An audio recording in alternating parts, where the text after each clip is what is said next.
folks, as you can see here, I also dabbled in the 1/6 scale stuff too. And we got these years and years ago when they first came out. And this was back when Toys R Us was still in business and they were selling these things on the shelves. They made this Stuart in a radio controlled version. And a lot of you guys that are following me on the channel, you know that, right? But 21st Century Toys, Ultimate Soldier, put out a couple of pretty decent vehicles, and they are screaming for some weathering and up detailing and things like that. I never did that with these. There are some light attempts at dry brushing that they did at the factory, but there's just so much sawdust and dirt and everything on these things been sitting around for years. I figured, well, I'll bring them out of the shop, bring them down here where all the other tanks are living, and give them a nice little warm home to hang out in and be a part of all the action. You know what I mean? Like, these guys are, oh man, don't leave me out in the shop, dude. I just want to be part of the action. Yeah. Anyhow, yeah, so the Bradley's really cool. I mean, it's, you know, it's all functional. And this Bradley, it's funny because when I got it, we were walking through Toys R Us one year, and this was sitting on the bottom shelf, and the box was all like, the top was torn on it and just kind of gouged and ripped. And I'm looking inside and I'm thinking, well, man, there's all these parts are missing, you know, nothing is there. And I said to the store manager, I said, I'm interested in this, but you can't sell it new. The front sprocket's loose. You know, there's enough meat in there to keep it on, but you can't roll without it falling off. But it makes a nice display piece. So I said, look, he says, what do you want for it? I said, well, what do you want for it? He says, well, make me an offer. I said, okay, I'll give you 75 bucks. He's like, okay, no problem. So we went up to the register and I bought it and loaded it up, took it home. And then when I got the box undone, some of the parts that were missing were actually underneath the vehicle, and there were some inside, you know, because you got the crew hatches here that open up and the back ramp that opens. So there were a couple of parts in there. So I get it all together and I find out that the only thing that's missing is this.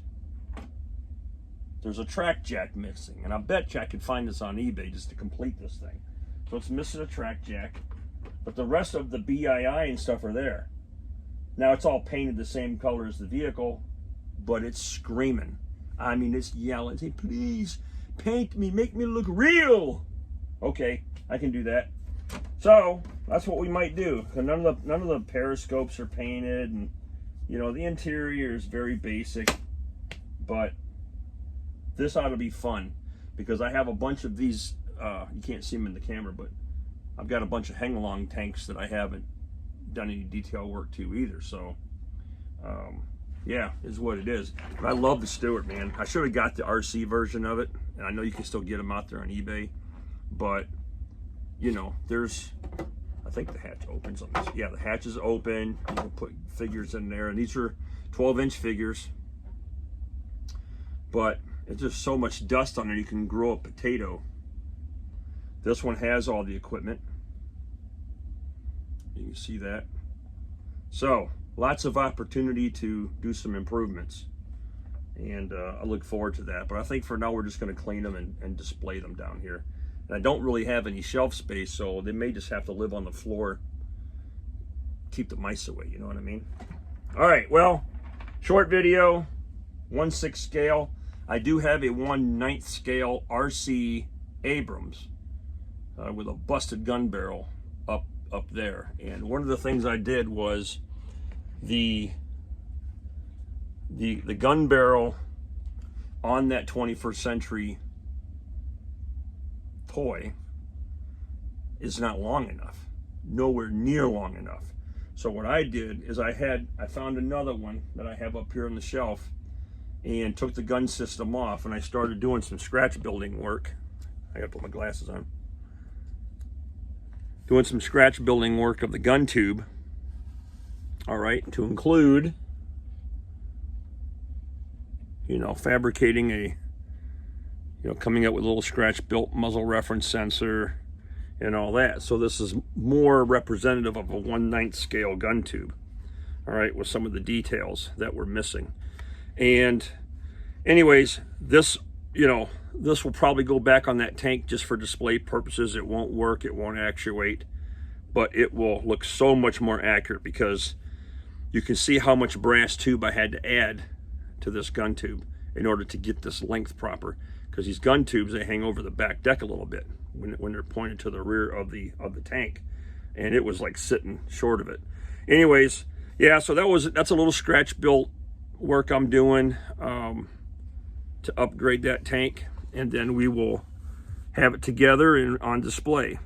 This is also a something I'm mocking up here for the coax machine gun, which would mount right here. All right, well, that's it. More toys, more noise. Thanks for watching. Get out there and cut some sprues, work on your models, do something. Just do something, but don't sit still.